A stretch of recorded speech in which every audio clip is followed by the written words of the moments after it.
নমস্কার শ্রোতা বন্ধুরা, আপনাদের সকলকে স্বাগত জানাই আমার চিন্তা মোটিভেশন চ্যানেলে। আশা করি আপনারা সকলেই ভালো আছেন, সুস্থ আছেন এবং সাবধানে আছেন। আজকে আবারও একটি নতুন ভিডিও নিয়ে এসেছি আপনাদের কাছে। আজকে এই ভিডিওর মাধ্যমে থাকছে মোক্ষদা একাদশীর ব্রত কথা ও ব্রত মাহাত্ম্য। মোক্ষদা একাদশী হলো একটি অত্যন্ত শুভ দিন, যা পাপ থেকে মুক্তি পেতে এবং মৃত্যুর পর মোক্ষ অর্জনের জন্য ভগবান বিষ্ণুর উপাসনা করা। এই ব্রত পালনের মাধ্যমে পূর্বপুরুষেরা মুক্তি লাভ করেন এবং পরিবারের মানুষের মধ্যে জীবনের সুখ সমৃদ্ধি আসে।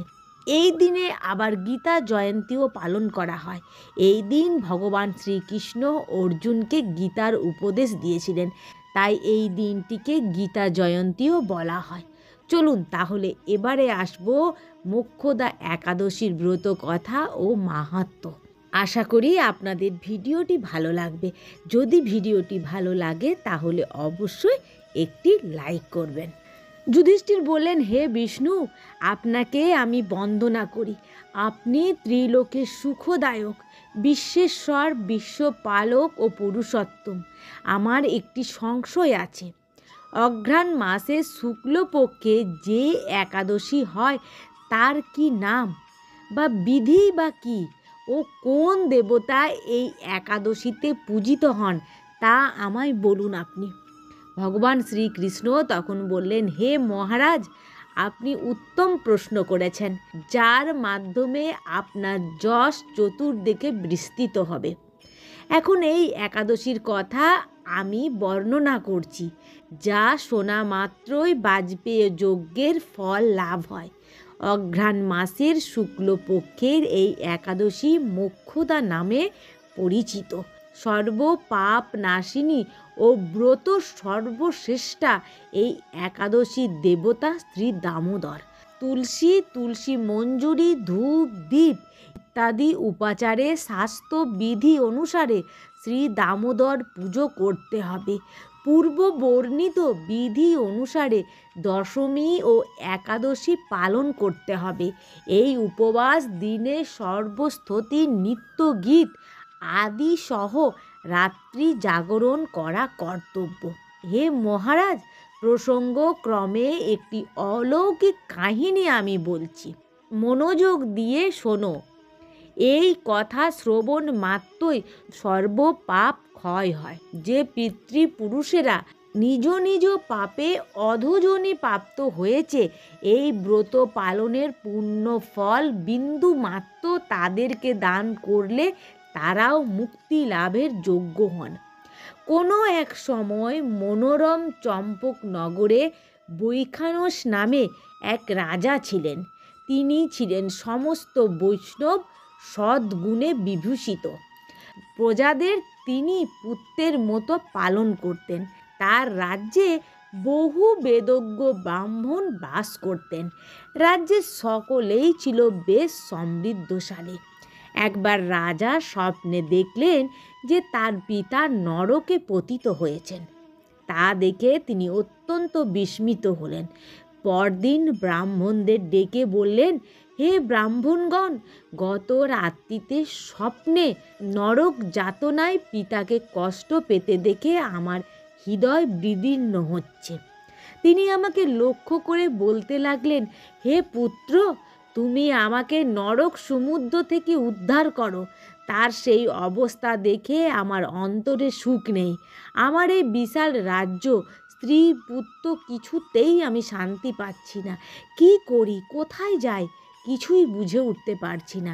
আমার পূর্বপুরুষেরা মুক্তি লাভ করতে পারেন এমন কোনো পূর্ণ ব্রত বা তপস্যা ও যজ্ঞের কথা আমাকে উপদেশ করুন, আমি তা অনুষ্ঠান করব। আমার মতো পুত্র বর্তমানে থাকা সত্ত্বেও যদি পিতা মাতা পূর্বপুরুষেরা নরক যন্ত্রণা ভোগ করতে থাকেন, তবে সে পুত্রের কী প্রয়োজন? ব্রাহ্মণগণ বললেন, হে মহারাজ, আপনার রাজ্যের কাছেই মহর্ষি পর্বত মুনির আশ্রম রয়েছে।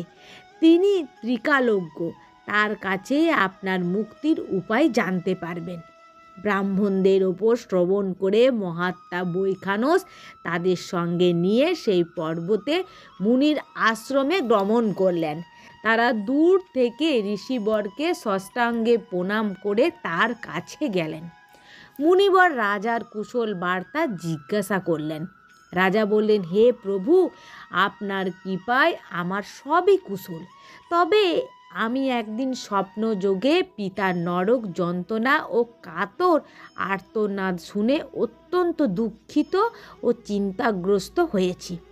হে ঋষিবর, কোন পুণ্যের ফলে তিনি সেই দুর্দশা থেকে মুক্তি পাবেন, তার উপায় জানতেই আপনার শরণাগত হয়েছি।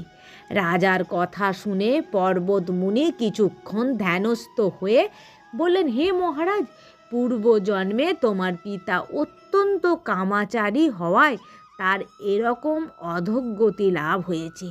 এখন এই পাপ থেকে মুক্তির উপায় বর্ণনা করছি। অগ্রহায়ণ মাসের শুক্লপক্ষের মোক্ষদা একাদশী পালন করে সেই পুণ্যফল পিতাকে প্রদান করো। সেই পুণ্য প্রভাবে তোমার পিতার মুক্তি লাভ হবে। মুনির কথা শোনার পর রাজা নিজ গৃহে ফিরে এলেন। সেই পবিত্র তিথির আবির্ভাবে তিনি স্ত্রী পুত্রাদি সহ যথাবিধি মোক্ষদা একাদশী ব্রত পালন করলেন। ব্রতের পুণ্য ফল পিতার উদ্দেশ্যে প্রদান করলেন। ওই পুণ্যফল দানের সঙ্গে সঙ্গে আকাশ থেকে পুষ্প বৃষ্টি হতে লাগলো। হে পুত্র, তোমার মঙ্গল হোক। এই বলতে বলতে বৈখানস রাজার পিতা নরক থেকে মুক্ত হয়ে স্বর্গে গমন করলেন। হে মহারাজ যুধিষ্ঠির, যে ব্যক্তি এই মঙ্গলদায়িনী মোক্ষদা একাদশী ব্রত পালন করে তার সমস্ত পাপ বিনষ্ট হয় এবং মৃত্যুর পর মুক্তি লাভ করে। এই ব্রতের পূর্ণ সংখ্যা আমিও জানি না। চিন্তামণির মতো এই ব্রতটি আমার অত্যন্ত প্রিয়। এই ব্রত কথা যিনি পাঠ করেন এবং যিনি শ্রবণ করেন উভয়েই বাজপেয়ী যজ্ঞের ফল প্রাপ্ত হয়। এখানেই সমাপ্ত হলো মোক্ষদা একাদশীর ব্রত কথা। আশা করি আপনারা সকলেই মোক্ষদা একাদশীর ব্রত নিষ্ঠা সহকারে পালন করুন এবং আপনারা ভালো থাকুন, সুস্থ থাকুন, সাবধানে থাকুন। ভিডিওটি যদি ভালো লাগে তাহলে অবশ্যই লাইক, শেয়ার, কমেন্ট করুন।